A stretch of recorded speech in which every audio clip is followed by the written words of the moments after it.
श्री गुरु माणिक जय गुरु माणिक श्री गुरु माणिक जय गुरु माणिक हाची गुरु उपदेश मुख्य वंदे श्री प्रभु सद्गुरुम गुणनिधिम सद्भक्त कल्पद्रुमम मंदानां शरणं शरण्यममलं नाथं त्वनाथाश्रयम् यत्सत्तावशजेन स्थावर भवो देहस्सुचेष्टान्वितः सोऽयं वो विदधातु वाञ्छितफलं माणिक्यकल्पद्रुमः। इन शब्दों में प्रभु महाराज के चरणों में अनंत कोटि प्रणाम अर्पित करते हुए आज इस श्रावण मास की पूर्णिमा के दिन हम सब लोग यहाँ प्रभु मंदिर में एकत्रित हैं। इस श्रावण मास में विशेषकर दो चीज़ों का महत्व है। एक रुद्राभिषेक और दूसरा है बिल्वार्चन। दोनों काम अत्यंत सरल हैं। यार अल्लाह तो फर्क होगा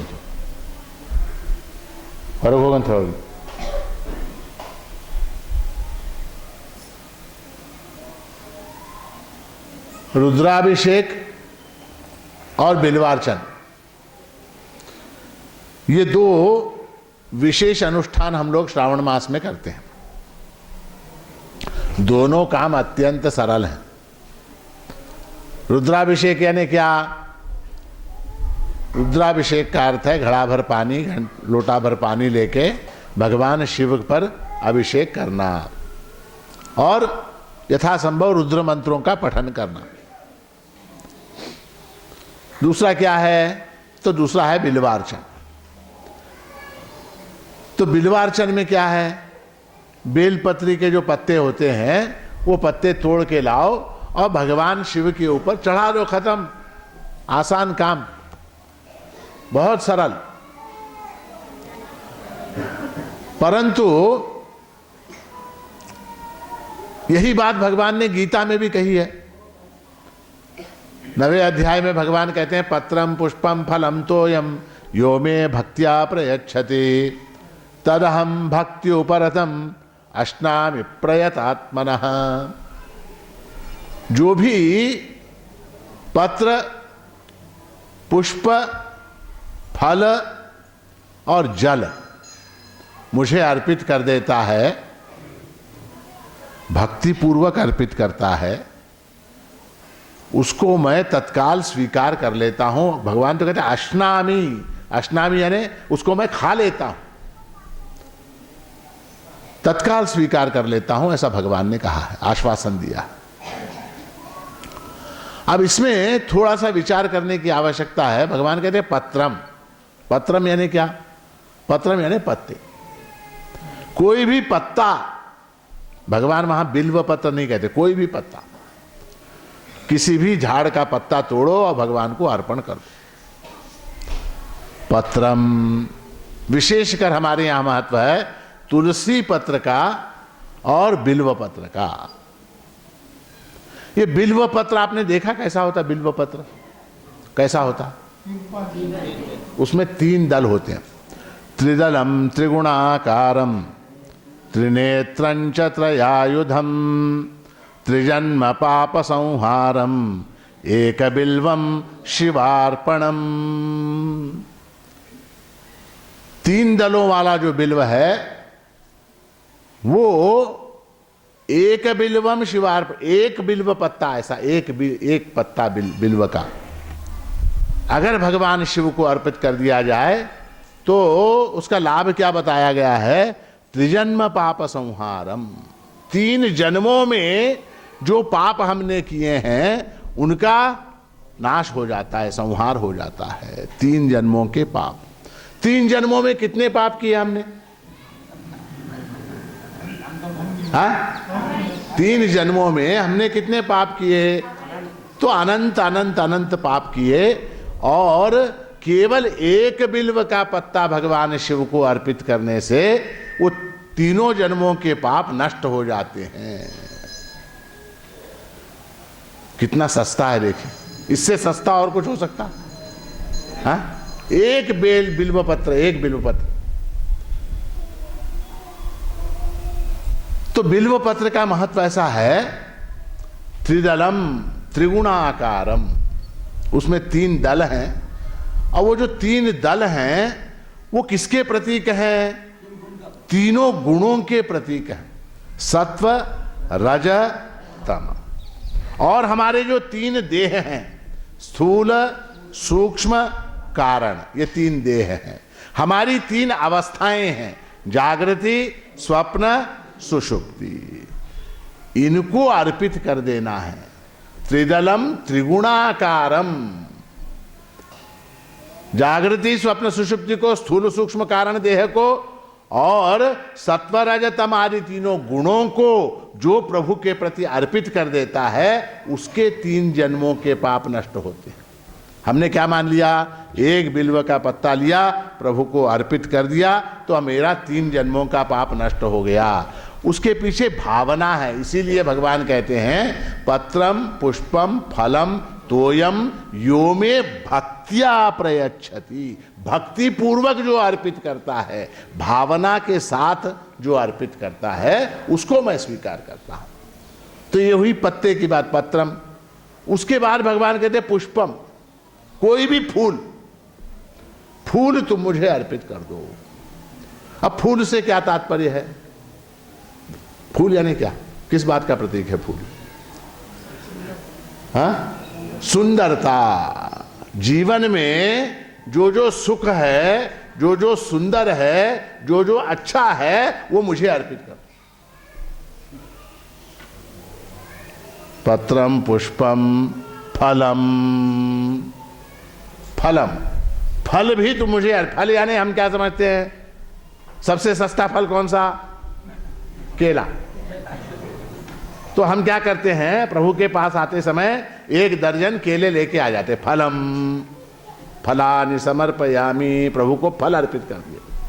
फल शब्द का अर्थ है कर्मों के फल।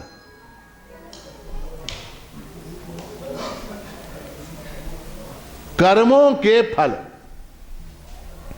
कर्मों के फल प्रभु को अर्पित कर देना। इसका क्या तात्पर्य है? इसका अर्थ यह है कि कर्म करने का अधिकार मुझे है, उसका जो फल प्राप्त होने वाला है, उस फल के ऊपर मेरा कोई अधिकार। जैसा कर्म मैंने किया वैसा फल मिलेगा। जब वो फल मिलेगा तो चुपचाप उसको स्वीकार कर लेना। इसका नाम है कर्म फल प्रभु को अर्पित कर देना। कर्म फल के ऊपर अपना आग्रह न रखना, अपना कोई उसके अंदर क्या आग्रह रखना है? क्या ऐसा ही फल मुझे मिले, ऐसी जिद न कर। इसका नाम है फल अर्पित कर देना। ईश्वरार्पण बुद्धि से कर्म और प्रसाद बुद्धि से फल को स्वीकार करना। पत्रम पुष्पम फलम तोयम, तोयम यानी क्या? जल। तो प्रभु को जल अर्पित कर देना। जल क्या बहुत सस्ती चीज है? 1 घड़ा पानी लाओ, प्रभु को अर्पित कर दो, और क्या प्रभु प्रसन्न हो जाएंगे?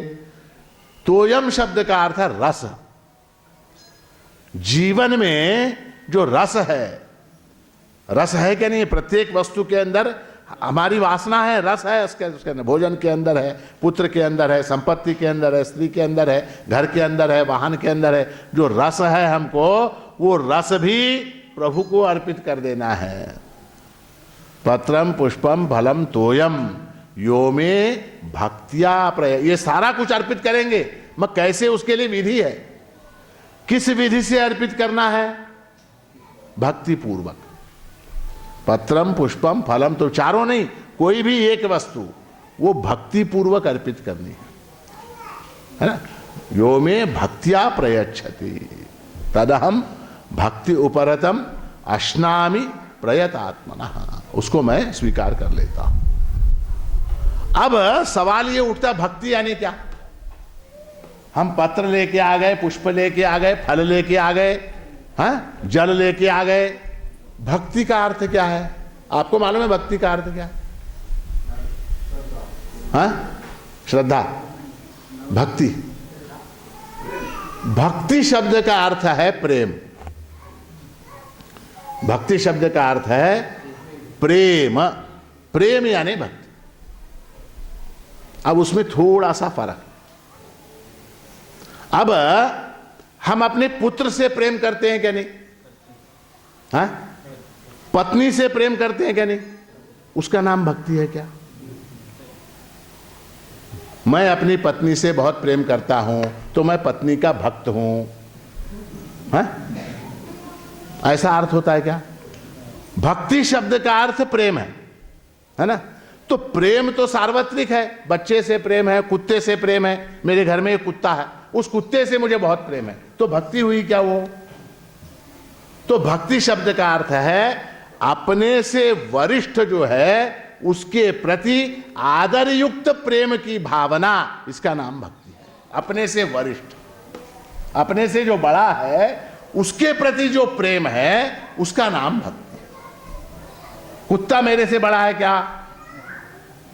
कुत्ता जो है, मेरे घर में कुत्ता है, वो कुत्ता मेरे से बड़ा हो सकता है क्या? तो कुत्ते से मैं जो प्रेम करता हूं वो स्नेह कहलाया जा सकता है, वात्सल्य कह सकते हैं, और कुछ कह सकते हैं उसको, मैं उसको भक्ति नहीं कह सकते। हमारे यहां एक शब्द है मातृभक्ति। मातृभक्ति यानी क्या? मातृभक्ति यानी क्या? हाँ? आईवर प्रेम। मातृभक्ति बन जाए। पितृभक्ति,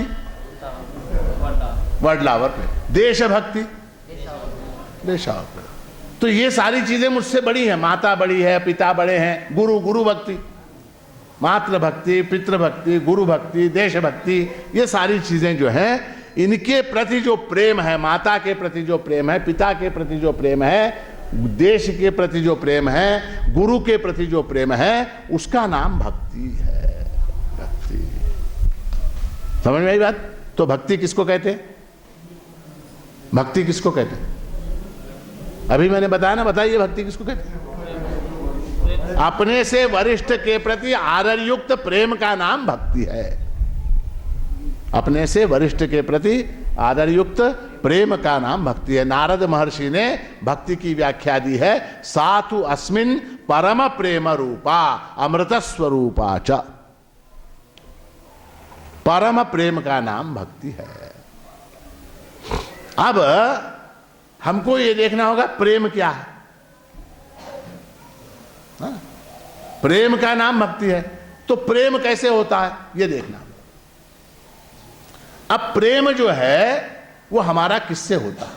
किससे हम प्रेम करते हैं? बताइए, किससे प्रेम करते हैं? हाँ? अपनों से प्रेम करते हैं। हाँ? अनेक वस्तुएं हैं जिनसे हम प्रेम करते हैं। माता से प्रेम करते हैं, पिता से प्रेम करते हैं, पत्नी से प्रेम करते हैं, बच्चों से प्रेम करते हैं, कुत्ते से प्रेम करते हैं, गाड़ी से प्रेम करते हैं, साड़ी से प्रेम करते हैं, दाढ़ी से प्रेम करते हैं। अनेक चीजों से हम प्रेम करते रहते हैं। घर में जितनी चीजें हैं उनसे हम प्रेम करते रहते, करते हैं कि नहीं? हाँ? मगर शास्त्र कहता है कि हम केवल 3 वस्तुओं से प्रेम करते हैं। हम कितनी वस्तुओं से प्रेम करते हैं? 3 वस्तुओं से प्रेम करते हैं। आप कितनी वस्तुओं से प्रेम करते हैं? मोटरसाइकिल से प्रेम करते हैं, घर से प्रेम करते हैं, खेत से प्रेम करते हैं, कपड़ों से प्रेम करते हैं, मोबाइल फोन से प्रेम करते हैं। हाँ? और कितनी चीजें हैं? और क्या क्या है? हाँ? अनगणित चीजें हैं, अनगणित चीजें हैं जिनसे आप प्रेम करते हैं। मगर शास्त्र कहता है कि मनुष्य केवल 3 वस्तुओं से प्रेम करता है। 3 वस्तुएं। कौन सी 3 वस्तुएं हैं? नंबर 1, जो वस्तु मेरे सुख का साधन है उससे मैं प्रेम करता हूं। जो वस्तु मेरे सुख का साधन है उससे मैं प्रेम करता हूं। जैसे मेरे पास एक मोटरसाइकिल है, वो मोटरसाइकिल से मैं प्रेम करता हूं क्या नहीं? क्यों करता हूं? क्योंकि वो सुख का साधन है। उसके ऊपर बैठकर मैं ऑफिस जाता हूं। वो अगर नहीं रहेगा तो मैं ऑफिस नहीं पहुंचूंगा, मेरी तनख्वाह मुझे नहीं मिलेगी, मेरी रोजी रोटी का सवाल पैदा हो जाएगा। अब जो है एक आदमी है, वो अपने ड्राइवर से बहुत प्रेम करता है। क्यों? ड्राइवर से प्रेम करता। क्यों? हाँ हाँ, वो अगर नहीं रहेगा तो मेरे सुख में प्रॉब्लम आ जाएगा, मेरा सुख जो है वो कुंठित हो जाएगा, इसलिए मैं ड्राइवर से प्रेम करता हूं। समझ में आई बात? मेरे सुख के लिए जो साधनभूत है, जो साधन है, मीन्स, उससे मैं प्रेम करता हूं। एक दूसरा क्या? जो साध्य है, जो गोल है, उससे मैं प्रेम करता हूं। साध्य क्या है? तो मेरी नौकरी है, रोजी रोटी है, पैसा है, ये चीजें साध्य हैं, इनसे मैं प्रेम करता हूं। दो चीजें हो गई। एक साधन मीन्स, दूसरा एंड, एंड यानी साध्य, जिसको मैं प्राप्त करना चाहता हूं, वो वस्तु, उसको मैं प्रेम करता हूं। समझ में आई बात? नहीं समझ में आई तो फिर बताऊंगा। एक साधन जो मेरे सुख का साधन है, जैसे मुझे इस बिल्डिंग के ऊपर चढ़ना है तो सीढ़ी है, वो सीढ़ी क्या है? साधन है, मीन्स है, तो मैं उस सीढ़ी से प्रेम करता हूं। कब तक? जब तक मैं ऊपर पहुंच गया, पहुंचता हूं, तब तक उस सीढ़ी को मैं पकड़ के रखता हूं, उससे मेरा बड़ा प्रेम है। पहुंचने के बाद उस सीढ़ी को निकाल के गले में लटकाता हूं क्या मैं? ऊपर पहुंचने के बाद फेंक देता हूं, नीचे कैसे आऊंगा? ये सीढ़ी है, मैंने सीढ़ी लगाई, मुझे ऊपर जाना है, तो ऊपर जाने के उद्देश्य से मैंने सीढ़ी के ऊपर प्रेम किया। कोई अगर वो सीढ़ी को लेके जा रहा है तो मना है, मेरी सीढ़ी मत लेके जा, मुझे जरूरत है, कहता हूं ठीक है, वो साधन है मेरे सुख का। तो ऊपर जाने के बाद फेंकता हूं क्या? नहीं, मुझे नीचे आने के लिए भी साधन की आवश्यकता है, इसलिए जब तक मेरा ऊपर जाना, नीचे आना चलता रहेगा, तब तक उस साधन की मुझको आवश्यकता है। जैसे ही मेरा काम खत्म हो गया ऊपर जाने का, नीचे आने का, उसके बाद वो सीढ़ी टूटती है तो भी मुझे कोई फर्क नहीं पड़ता, कोई लेके जाता है तो भी कोई मुझे फर्क नहीं पड़ता, वो जो है खराब हो जाती है तो भी मैं दुखी नहीं होता। ठीक? तो साधन, साध्य यानी क्या? साध्य यानी जिसको मैं प्राप्त करना चाहता हूं, जो मेरा एंड है, जो मेरा गोल है, जो मेरा ध्येय है, जो मेरा उद्देश्य है। जैसे मैं पैसा कमाना चाहता हूं, पैसा कमाना चाहता हूं मैं, तो पैसा कमाना चाहता हूं मैं, और मेरे एक रिश्तेदार के पास, मेरे एक साले के पास, मेरे एक बहनोई के पास बहुत पैसे हैं, बहुत पैसे हैं, तो मैं क्या करता हूं? उस पैसे को प्राप्त करने के लिए उसकी सेवा शुश्रूषा करता हूं। किसकी? वो साले की, बहनोई की। उसको खाना खिलाता हूं, उसके घर की तरकारी ला के देता हूं, उसके घर में इलेक्ट्रिक बिल भर के आता हूं, उसकी बीवी की साड़ी धोता हूं, उसकी बीवी की साड़ी इस्त्री करके, सारे काम मैं करता हूं। क्यों करता हूं? पैसा साध्य हो गया। तो साधन से प्रेम, दूसरा जो है साध्य से प्रेम। तीसरा किस वस्तु से हम प्रेम करते हैं? तीसरा स्वयं से प्रेम, स्वयं से प्रेम। अब जो है साध्य से प्रेम किया मैंने, साधन से भी प्रेम किया, मगर अगर वो साध्य और साधन का प्रेम मेरे लिए खतरा उत्पन्न करता है तो मैं फिर क्या कर देता हूं? उनको दोनों को छोड़ देता हूं, उनको दोनों को छोड़ देता हूं। एक एग्जांपल, एक सास है, क्या है? सास, सास मालूम है ना? सास, मदर इन लॉ, सास। उसके पास हीरे के क्या है? कर्णफूल है। क्या है? कर्णफूल है। अब उसके पास है, अब वो मेरा साध्य है, वो गोल है, मुझको वो प्राप्त करना है। क्या? कर्णफूल जो सास के पास है वो मुझको प्राप्त करना है, वो मेरा साध्य है। ठीक है? तो मैं अब साधन क्या उसका? उसका साधन सास। उसको प्राप्त अगर करना है तो सास के द्वारा ही प्राप्त कर सकते। तो इसलिए मैं क्या करता हूं कि सास की सेवा करता हूं। रोज उसको पैर में अमृतांजन लगा के, उसको जो है गर्म पानी से सेक के, उसकी सब प्रकार से मैं सेवा करता हूं। क्यों? वो कर्णफूल के लिए। तो ये साधन से प्रेम हुआ, है ना। सास के पैर में झंडू बाम लगाना, उसको रोज पैर दबाना, उसको जो है उसके पीछे पीछे कुर्सी लेके घूमना, ये सारी सेवा जो करना है वो साधन से प्रेम हुआ। मुख्य प्रेम कहाँ है? यहाँ है, मगर वो साधन है इसलिए उसकी सेवा करनी पड़ी। अच्छा ठीक है, अब थोड़ी देर के बाद जो है वो सास प्रसन्न हो गई, उसने जो है वो कर्णफूल निकाल के आपको दे दी। अब क्या हुआ? अब सास की सेवा करेंगे क्या? नहीं करेंगे। अब साधन का प्रेम समाप्त हो गया, अब साध्य का प्रेम आ गया। अब वो हीरे की जो कर्णफूल है उसको संभाल के रखना है, उसको डिब्बे में रखना है, उसको अलमारी में रखना है, उसको लॉक में रखना, ये सारा काम। ठीक है, अब प्रेम कहाँ आ गया? साध्य के ऊपर आ गया। जो वस्तु प्राप्त होनी थी उसके, मान लीजिए उसको हमने पहन लिया, एक दिन पहन के बस में बैठ के जा रहे, हाँ बस में बैठ के जा रहे हैं, बस को रात में 1 बजे बस को डाकुओं ने रोक लिया, उसमें डाकू बंदूक लेके चढ़ गए, हाँ जो है निकालो, जो है निकालो, जो है निकालो। अब इसके पास आई, इस औरत के पास, इसके कान में हीरे के कर्णफूल है, वो निकाल, नहीं तो कान काट के लेके जाता हूं, वो निकाल, नहीं तो कान कट करके लेके जाता हूं। उस समय क्या करते हैं?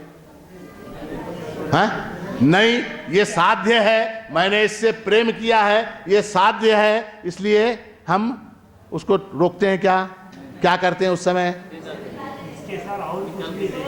वो ये भी लेके जा, ये सूटकेस भी लेके जा।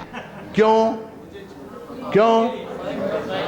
मैं उस वस्तु से भी ज्यादा, मैं स्वयं अपने आप को प्रिय हूं, मैं स्वयं जो है अपने आप को ज्यादा प्रिय हूं। इसीलिए श्रुति कहती है, नवारे पत्युक कामाय पति प्रियो भवति, आत्मनस्तु कामाय पति प्रियो भवति। नवारे जायायै कामाय जाया प्रिया भवति, आत्मनस्तु कामाय जाया प्रिया भवति। ठीक है, तो प्रेम 3 वस्तुओं से होता है, ये समझ गए आप?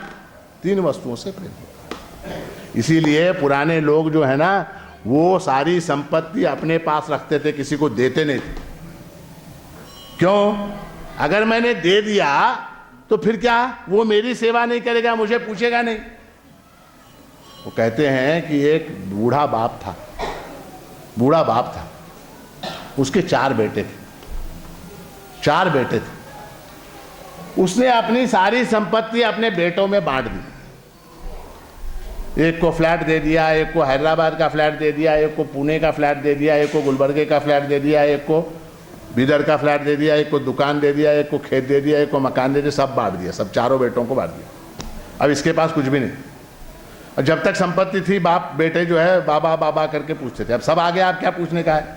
तो बुड्ढे के मन में एक इच्छा थी, काशी यात्रा करने की इच्छा थी। काशी यात्रा कई बार कहा बेटे से, बेटे काशी यात्रा करनी है, काशी जाके एक बार विश्वनाथ के दर्शन करने हैं। तो बड़ा बेटा बोला, बाबा जरूर जाएंगे, अब ऐसा है मेरा ज़रा ऑडिट वगैरह चल रहा, वो होने के बाद अपन जाएंगे। बोला छोटे बेटे से, बोले बेटा मेरे को काशी जाने का है, चल लेके चल। तो छोटा बेटा बोला, मेरा एक कंपनी में इंटरव्यू चल रहा, वो होने के बाद अपन जाएंगे। बोला उससे छोटा 3 नंबर वाले को पूछे। 3 नंबर वाला, मेरी बीवी की तबीयत ठीक नहीं, वो ज़रा ऐसा है वैसा है, वो ज़रा उसकी तबीयत ठीक होने के बाद अपन। चौथे से पूछे, चौथा बोला मेरा ज़रा एग्जाम चल रहा, वो चल रहा। कोई बूढ़े को काशी लेके जाने को तैयार, कोई लेके जाने को तैयार नहीं। अब क्या करें? इसका एक मित्र था, किसका? बूढ़े का। उसने एक दिन उसको एक उपदेश दिया, तो ऐसे ऐसे कर, तेरा काम हो जाएगा। तो क्या करना है? तो एक दिन बुढ़ा जो है शाम में वापिस आया बाहर से, तो आते समय एक संदूक लेके आया, एक संदूक लेके आया। तो बड़ा संदूक हैवी, 2 लोग पकड़ के लाए। तो जैसे ही बुड्ढा संदूक लेके घर में आ गया, बहुओं ने पूछा, बाबा बाबा येन तंदीरी संदूक दा ये न दा, इस संदूक में क्या है, इस संदूक में क्या है?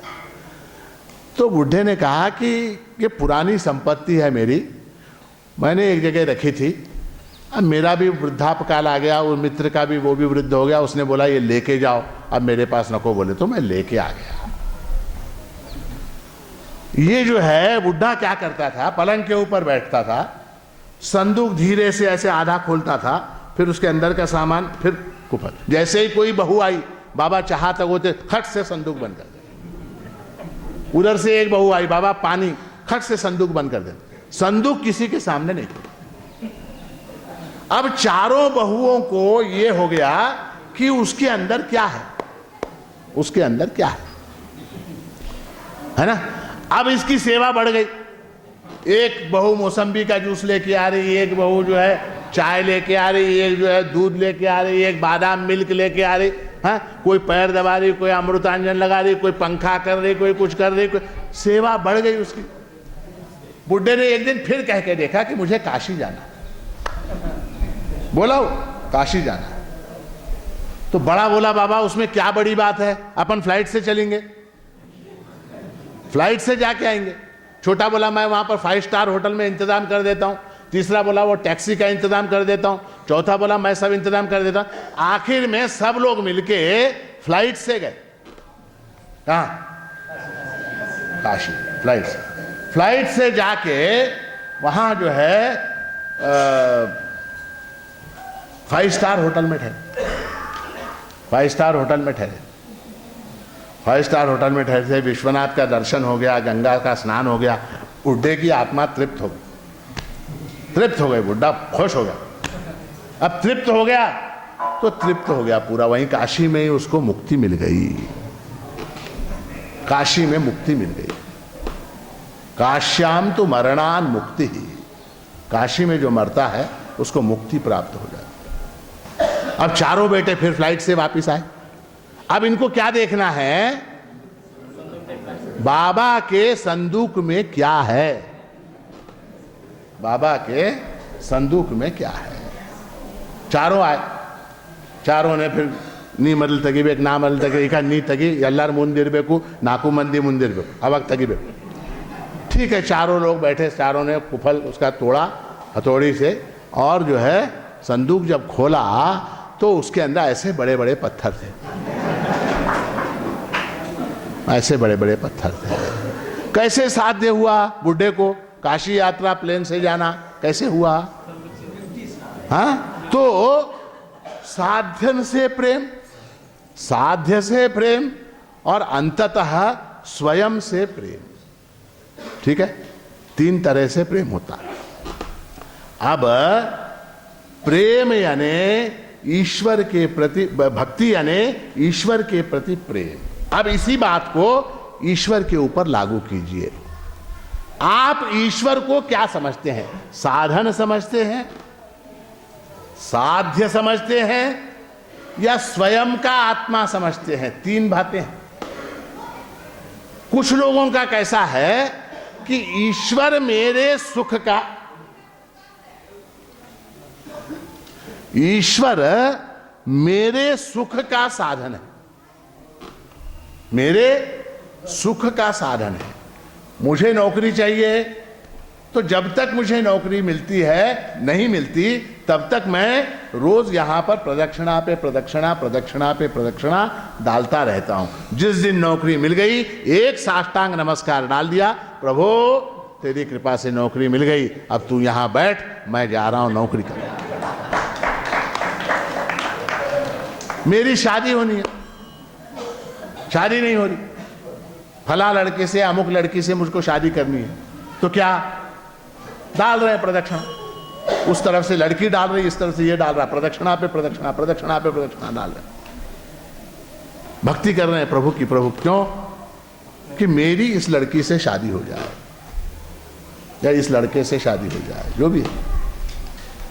एक दिन हो गई शादी, क्या हो गया? खत्म, नहीं आता ना इतना। तो ये क्या हुआ? साधन, साधन। प्रभु को हम साधन समझ के प्रेम करते हैं। कुछ लोग जो हैं वो इससे एक सीढ़ी ऊपर जाकर प्रभु को साध्य समझकर प्रेम करते हैं। साध्य, यानी क्या? प्राप्तव्य वस्तु प्रभु है, प्रभु प्राप्त करने योग्य वस्तु है, ऐसा समझ के उसकी भक्ति करते हैं।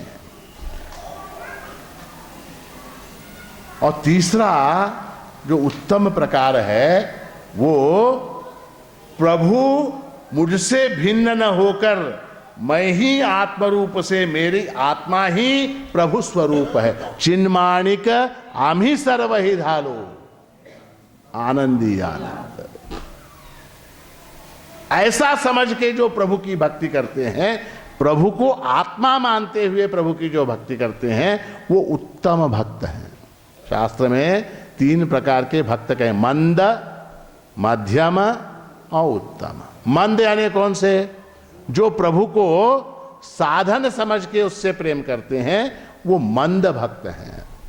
जो प्रभु को साध्य समझकर भक्ति करते हैं, वो क्या है? मध्यम भक्त हैं। और जो प्रभु को अपना स्वरूप समझकर भक्ति करते हैं, वो उत्तम भक्त हैं। गुरु वचना कानि घेऊ याजगी अखंड मुक्त चिराहू चिन्माणिक आम्ही हो, आम्ही हो, चिन्माणिक आम्ही हो। तो अपने आप को, अपने आत्म रूप को प्रभु स्वरूप समझकर जो भक्ति करते हैं, क्योंकि वो सबसे ज्यादा तीव्र भक्ति प्रेम है। अपने आप से जो प्रेम है वो सबसे तीव्र है। समझ में आई बात? साध्य से जो प्रेम है वो मंद प्रेम है, साधन से जो प्रेम है वो मध्यम प्रेम है, और स्वयं से जो प्रेम है वो तीव्र प्रेम है। उससे बड़ा और कोई प्रेम नहीं है, स्वयं से बड़ा और कोई प्रेम नहीं है। मैं किसी भी वस्तु से प्रेम करता हूं तो क्योंकि वो वस्तु मुझे सुख देती है, इसलिए मैं उस वस्तु से प्रेम करता हूं, मुझे सुख देती है। जिस दिन उस वस्तु ने सुख देना बंद कर दिया, उस दिन क्या? हाँ? प्रेम बंद नहीं, उस दिन डाइवर्स हो जाता, उस दिन डाइवर्स। मैं अपनी पत्नी से बहुत प्रेम करता हूं, क्यों? क्योंकि वो मुझे सुबह चाय बना के देती है, वो मेरे कपड़े धोती है, मुझे खाना खिलाती है, वो सब दृष्टि से मेरी सेवा करती है। एक दिन पत्नी ने कहा ये सब बंद, मैं चाय नहीं बनाऊंगी, मैं खाना नहीं बनाऊंगी, मैं कपड़े नहीं धोऊंगी, मैं घर का काम नहीं करूंगी, मैं कुछ नहीं करूंगी, मैं सिर्फ बैठ के टीवी देखूंगी। उस दिन क्या हो जाएगा? प्रेम समाप्त। क्यों? क्योंकि जो प्रेम मैं पत्नी से करता हूं, पुत्र से करता हूं, संपत्ति से करता हूं, अन्य वस्तुओं से करता हूं, जिस दिन वो मुझे सुख देना बंद कर देंगी वस्तुएं, उस दिन उस वस्तु पर से मेरा प्रेम समाप्त हो जाएगा। तो अंततः सबसे ज्यादा प्रिय कौन है? स्वयं। मैं स्वयं अपने आप को, अंग्रेजी में शब्द है डियर। डियर मालूम है आपको? Dear, dearer, dearest. तो साध्य से जो प्रेम है, प्रभु मुझे प्रिय है, डियर है। अगर साध्य रूप में आपने प्रभु को जाना तो प्रभु डियर है, प्रिय है। साधन रूप साधन रूप से जाना तो प्रभु डियर है, प्रिय है। साध्य रूप से अगर प्रभु को आपने जाना तो डियरर, प्रियतर है, प्रियतर, डियरर। और आत्मरूप से अगर प्रभु को जाना तो डियरेस्ट, है ना? तो भक्ति की व्याख्या करते हुए नारद महर्षि ने कहा है, सातु अस्मिन परम प्रेम रूपा। परम प्रेम, परम प्रेम यानी क्या?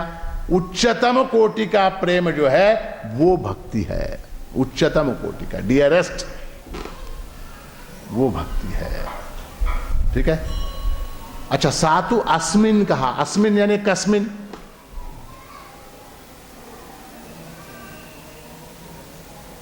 कहां प्रेम? किसके प्रति प्रेम?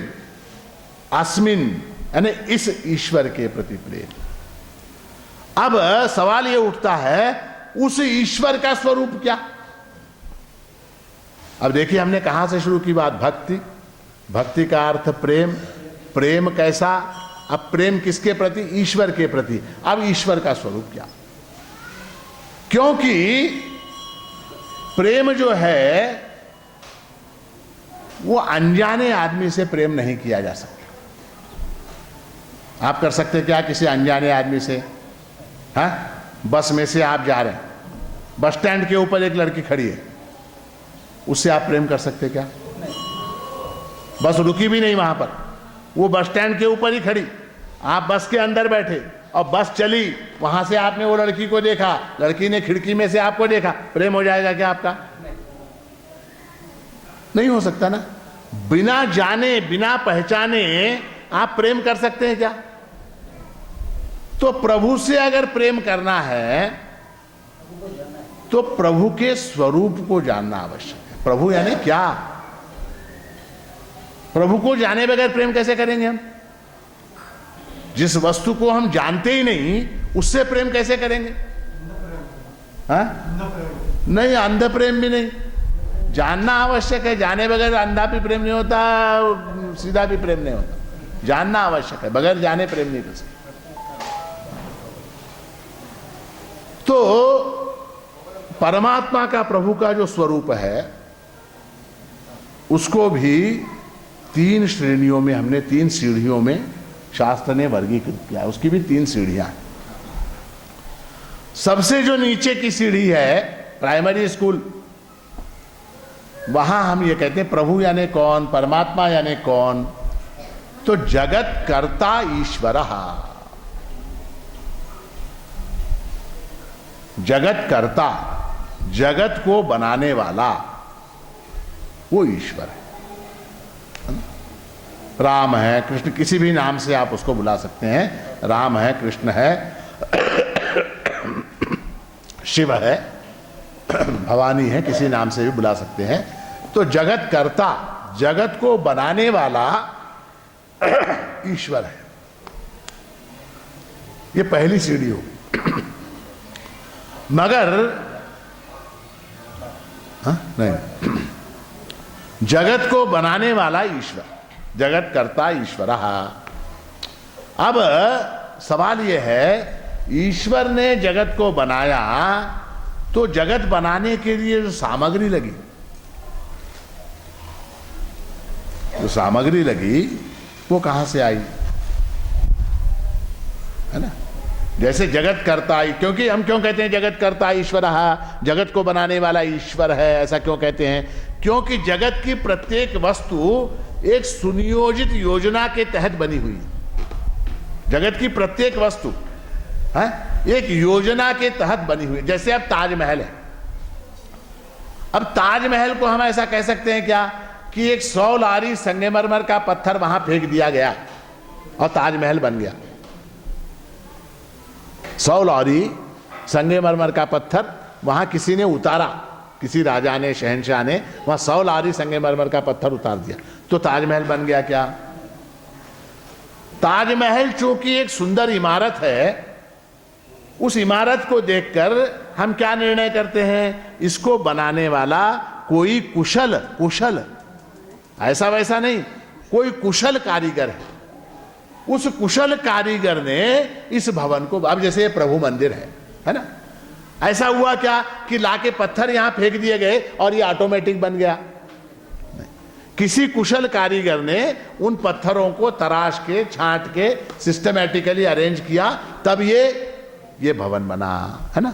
तो जगत में भी जो कुशलता दिखाई देती है, जगत में जो सुंदरता दिखाई देती है, जगत में जो सिस्टम दिखाई देता है, वो एक कुशलकर्ता का कार्य है। जगत में सिस्टम है क्या? नहीं है? क्या सिस्टम है जगत में? सिस्टम क्या है? जगत में जो सिस्टम है बहुत ज्यादा सिस्टमैटिक है। सूरज सही टाइम पे निकलता है कि नहीं? सही टाइम पे डूबता है ना?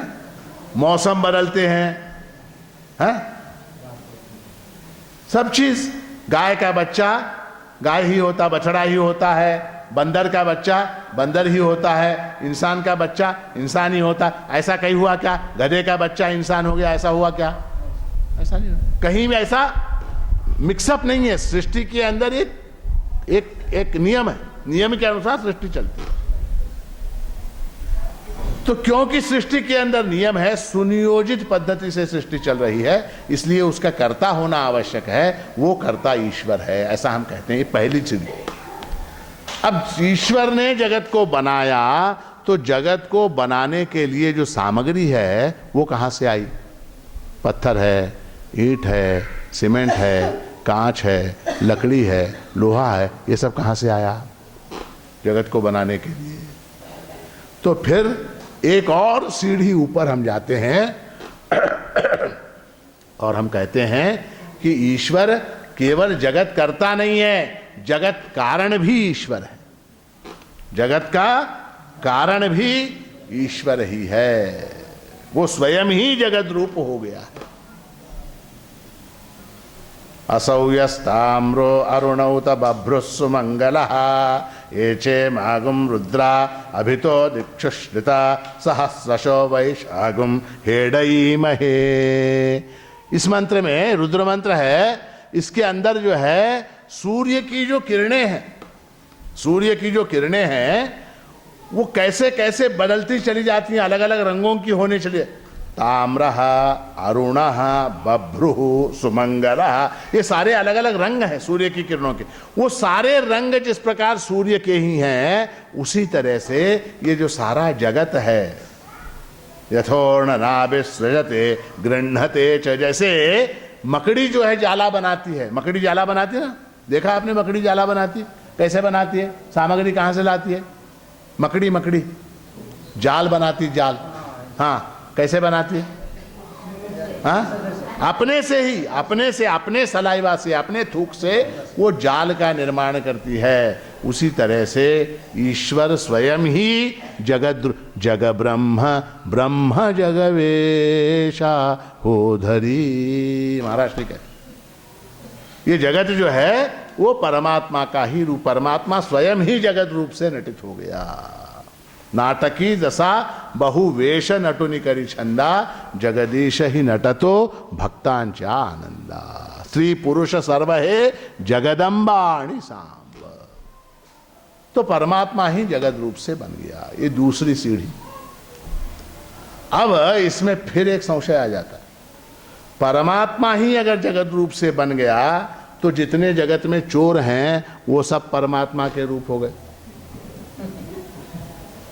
हाँ, जितने टेररिस्ट वो सब परमात्मा के रूप हो गए, है ना? जितने लुच्चे लफंगे बदमाश सब परमात्मा के रूप हो गए।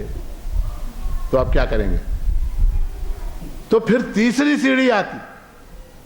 उस तीसरी सीढ़ी पर जाकर शास्त्र कहता है कि परमात्मा जगत रूप नहीं बना है, परमात्मा जगत का अधिष्ठान है, उसके ऊपर इस जगत का भास हो रहा है। वो विषय बड़ा है, ज्यादा उसमें जाना नहीं चाहिए। छोटा सा उदाहरण दूंगा, उसके ऊपर से आप समझिए। जिस प्रकार अंधेरे में पड़ी हुई रस्सी के ऊपर, अंधेरे में पड़ी हुई रस्सी के ऊपर सर्प का भास होता है, उस तरह से ब्रह्म के ऊपर जगत का भास हो रहा है। परमात्मा जगत रूप नहीं हुआ है, रस्सी सांप नहीं बनी है, रस्सी रस्सी के स्थान पर है, वो सांप के रूप में प्रतीत हो रही है। तो जगत भी, परमात्मा भी जगत के रूप में प्रतीयमान हो रहा है। परमात्मा जगत का अधिष्ठान है। ये तीन सीढ़ियां हैं। इसमें जो तीसरी सीढ़ी है कि वस्तुतः वहां वस्तु कौन सी है? परमात्मा ही है।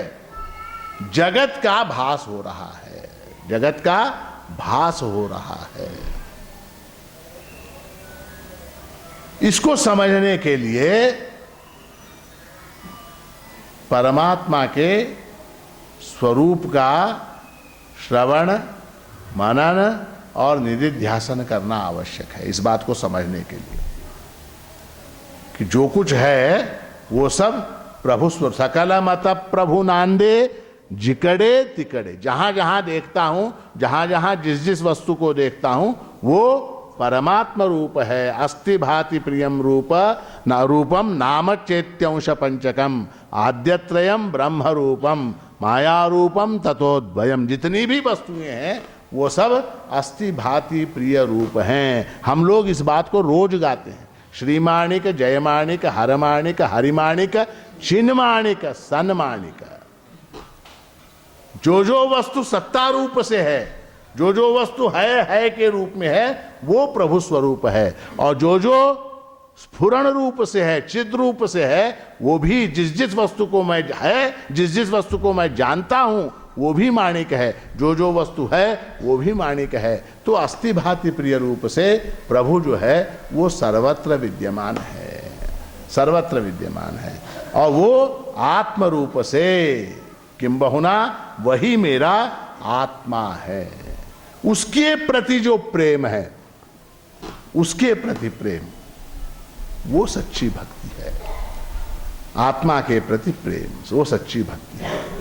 अब आत्मा के प्रति प्रेम सच्ची भक्ति है, इसका थोड़ा सा विस्तार से अर्थ देखेंगे आप। तो अनात्मा के प्रति तिरस्कार होना चाहिए। आत्मा के प्रति अगर प्रेम है तो जो जो मुझसे भिन्न वस्तु है, अनात्म वस्तु है, उससे भी हम प्रेम करेंगे, अपने से भी प्रेम करेंगे। संभव है क्या? हाँ? हम बीवी से भी प्रेम करेंगे, पड़ोसी की बीवी से भी प्रेम करेंगे, तो क्या होगा? क्या होगा? या तो बीवी मारेगी या पड़ोसी आके मारेगा, है ना? संभव है क्या? है? प्रेम किसी एक से किया जा सकता है। हम बीवी से भी प्रेम करेंगे, पड़ोसी की बीवी से भी प्रेम करेंगे, तो क्या होगा? पहले तो बीवी मारेगी घर में, बाहर जाएंगे तो पड़ोसी मारेगा, है ना? तो आत्मा से प्रेम और साथ साथ अनात्मा से प्रेम, ये संभव नहीं। उसको व्यभिचार कहते हैं, व्यभिचार। तो प्रेम जो है वो अव्यभिचारी प्रेम होना चाहिए, एक से प्रेम होना चाहिए, अव्यभिचारी प्रेम। सबसे ज्यादा प्रिय वस्तु आत्मा है। आत्मा से ही प्रेम जो है वो फलद्रूप हो सकता है। आत्मा से ही प्रेम फलद्रूप हो सकता है, अपने आप से प्रेम जो है वो फलद्रूप हो सकता है। इसलिए हमारे संप्रदाय में प्रभु महाराज का जितना भी उपदेश है, महाराज श्री क्या कहते हैं? जो तुमचा प्रिय आत्मा अप्रिय हो। जो तुमचा, जो तुमको प्रिय है, वास्तव में वो आत्मरूप ही है। तो इसलिए भक्ति, भक्ति का अर्थ प्रेम। प्रेम किससे? प्रभु से। प्रभु जो हमारा आत्मा है। और कैसा है उसका स्वरूप? उसका स्वरूप कैसा है? जगत का वो अधिष्ठान है, जगत का अधिष्ठान है, जगत का अधिष्ठान है। प्रभु मेरा आत्मा है, प्रभु जगत का अधिष्ठान है, तो जगत का अधिष्ठान कौन हुआ? मैं जगत का अधिष्ठान। मी आहे या अनुभवी सत्ता प्रगटे, है ना? तो हमारे संप्रदाय का जितना भी साहित्य है वो सारा वेदांत के सिद्धांतों पर आधारित है, वेदांत के सिद्धांतों पर आधारित। तो ऐसी भक्ति हम करें, इसके लिए श्रीमन मार्तंड माणिक प्रभु महाराज ने 3 प्रकार की भक्ति हमारे संप्रदाय में बताई। आध्यात्मिक भक्ति, आध्यात्मिक उपासना, आदि दैविक उपासना, आदि भौतिक उपासना। आध्यात्मिक उपासना यानी क्या? आध्यात्मिक उपासना यानी आत्मचिंतन करना, एकांत में बैठ के आत्मचिंतन करना, यह आध्यात्मिक उपासना है। आदि दैविक उपासना यानी क्या? परमात्मा को देवता स्वरूप में चिंतन करते हुए, प्रभु की विग्रह है, प्रभु की मूर्ति है, या प्रभु के पादुका है, प्रसाद की डब्बी है, इसकी उपासना, इसकी पूजा जो है वो आदि दैविक पूजा है, आदि दैविक उपासना है। और तीसरी जो महत्व की उपासना है उसका नाम है आदि भौतिक उपासना। आदि भौतिक उपासना यानी क्या? आदि भौतिक उपासना यानी जितने भी भूतमात्र हैं, भूतमात्र यानी प्राणी, जितने भी प्राणी हैं वो सब प्रभु स्वरूप हैं, ऐसा मानते हुए उनकी सेवा करना। जितने भी हैं ये सब प्रभु स्वरूप हैं, ऐसा मानते हुए उनकी सेवा करना। तिरुपति में एक योजना है, आपको मालूम है क्या नाम उसका? श्रीवारी सेवा। मालूम है श्रीवारी सेवा? किसी को मालूम है श्रीवारी सेवा? क्या करते हैं श्रीवारी सेवा में? 8 दिन वहां जाते हैं, जाके क्या करते हैं? क्या सेवा करते हैं? कुछ भी सेवा करते।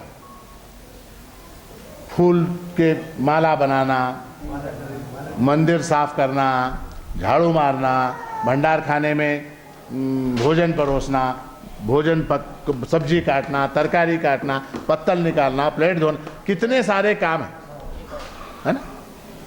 तो ये किसकी सेवा है? मान लीजिए भंडार खाने के अंदर आप बैठे हुए हैं, भोजन कर रहे हैं, भोजन समाप्त हो गया, मैंने पत्तल उठाए। किसके पत्तल उठाए? किसके उठाए? हाँ? प्रभु के या प्रभु भक्त के? हाँ? नहीं, पक्का निश्चय कीजिए, प्रभु के पत्तल उठाए या प्रभु भक्त के पत्तल उठाए? प्रभु के, क्योंकि विभक्त भक्त नाही, भक्ता तद्वैत नाही, माणिकची हा, है ना? तो जो पत्तल मैंने उठाए वो प्रभु के उठाए। हाँ? किसी को मंदिर में चढ़ते समय अगर सीढ़ियों पे चढ़ते वक्त उसको तकलीफ हो रही है, मैंने उसका अगर हाथ पकड़ा, उसको हाथ पकड़ के लेके आया मैं, तो मैं किसको लेके आया? प्रभु को लेके आया। तो इसलिए हम लोग ये सोच रहे हैं कि जैसी ये श्रीवारी सेवा है तिरुपति में, ऐसी एक सेवा योजना जो है इस वर्ष से हम माणिक नगर में भी लागू करें। उसमें करना क्या है? तो 7 दिन माणिक नगर में रहना। पहली चीज, एक बुधवार से, यानी गुरुवार से लेके बुधवार, गुरुवार के दिन सुबह से लेके बुधवार के सायंकाल तक 7 दिन, कभी भी 7 दिन। 7 दिन में करना क्या है? क्या करेंगे? जो भी हमसे बनता है, किसी को कंप्यूटर चलाना आता है वो कंप्यूटर चलाएगा ऑफिस में, किसी को पढ़ाना आता है वो स्कूल में पढ़ाएगा, किसी को तरकारी काटनी आती है वो तरकारी काटेगा, किसी को भोजन बनाना आता है वो भोजन बनाएगा, किसी को चपाती बनानी आती है वो चपाती बनाएगा, किसी को झाड़ू मारना आता है वो झाड़ू मारेगा। मगर ये सब करते हुए मैं ये क्यों करूं? मैं इतना बड़ा हूं, मेरे घर में 10 नौकर हैं। हाँ, मेरे घर में, स्वयं के घर में 10 नौकर हैं, मैं यहां आकर झाड़ू क्यों मारूं? तो उसका कारण यह है, वो क्यों करना चाहिए? इसलिए करना चाहिए क्योंकि अहंता और ममता, अहंकार और ममकार, ये साधना के मार्ग में बहुत बड़े दोष हैं। अहंकार कब नष्ट होता है? अहंकार कब नष्ट होता है? आपको मालूम है भारत के राष्ट्रपति थे कौन? नहीं, ज्ञानी जैल सिंह। ज्ञानी जैल सिंह जो है वो भारत के राष्ट्रपति थे। हाँ?